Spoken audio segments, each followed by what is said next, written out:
This is ABC World News.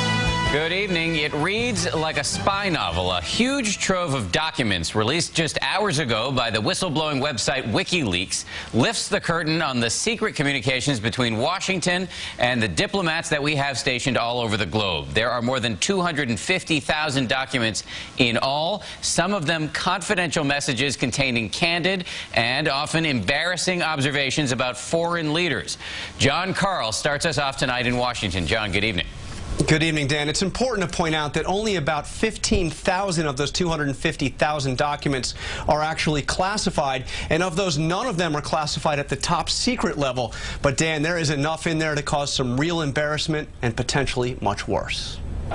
Some of the most fascinating documents are about Iran, depicting Arab leaders practically begging the U.S. to prevent the Iranian government from getting nuclear weapons.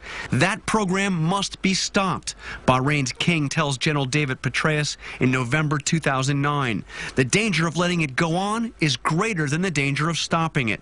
The foreign minister of the United Arab Emirates says Ahmadinejad is Hitler and tells a top State Department official, quote, the threat from al-Qaeda would be minor if Iran has nukes.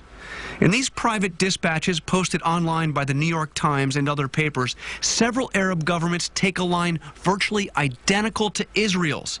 In another meeting with General Petraeus, the Saudi ambassador to the U.S. describes King Abdullah urging the U.S. to attack Iran, saying, quote, the use of military pressure against Iran should not be ruled out. But Defense Secretary Robert Gates is quoted telling France's defense minister that an attack on Iran would only delay Iranian plans by 1 to 3 years, while unifying the Iranian people to be forever embittered against the attacker.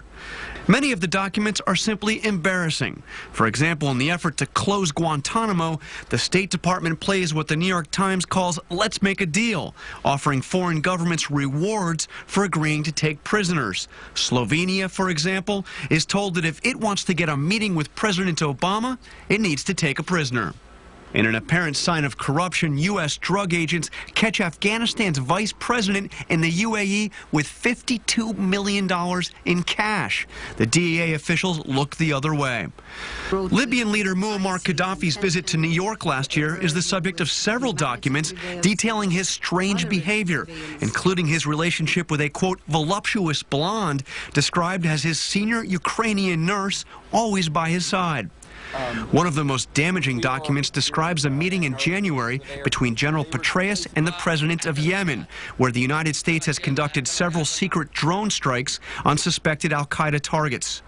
We'll continue saying the bombs are ours, not yours, Yemen's president tells Petraeus, prompting another Yemeni official at the meeting to joke that he had just lied by telling Parliament that Yemeni forces had carried out the attack. U.S. officials have condemned the leaks as outrageous and dangerous, and, Dan, they have taken steps to ensure that nothing like this can ever happen again. For example, in changes that have already been implemented, it is now impossible for a single individual to move classified information off a government computer. John, stick around because we want to come back to you in just a moment. But let's go now to Jim Sciutto, who's over in London. Jim, given the angry response we're hearing from the Obama administration tonight, the question is, how bad is all of this for our national security? Well, Dan, the key effect here may be diplomatic discomfort, but serious enough discomfort to affect key relationships with U.S. allies. And in a sign of just how concerned U.S. officials are, the damage control began long before today's release. There are unflattering views of key U.S. allies. Russian President Vladimir Putin mockingly called the alpha dog. French President Nicolas Sarkozy, the emperor with no clothes. But the real damage may be to those we call allies in the fight against terrorism.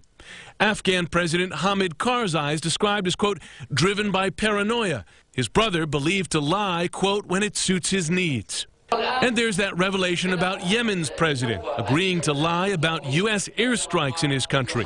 Will that hamper the U.S. counterterror effort there going forward?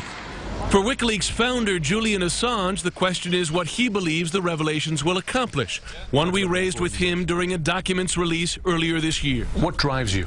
Defending victims. And I'm a combative person, so I like crushing bastards. So it is deeply, personally, deeply satisfying to me. U.S. officials argue, however, the release will actually create more victims, exposing and damaging local leaders, dissidents, and diplomats who the White House says are working to end wars Assange opposes. And so they say he's actually working against his own stated goals. Dan? A lot of focus on that man tonight. Jim, stand by. I want to bring John back in. John, on this question of whether these leaks will hurt our interests abroad, one of the things we keep hearing from the White House is that it will compromise our intelligence assets. People who give us information in secret will be named in some of these documents, they say. How serious a concern is that really? Well, there are certainly concerns that lower-level sources can be named and that their lives can be put at risk, Dan.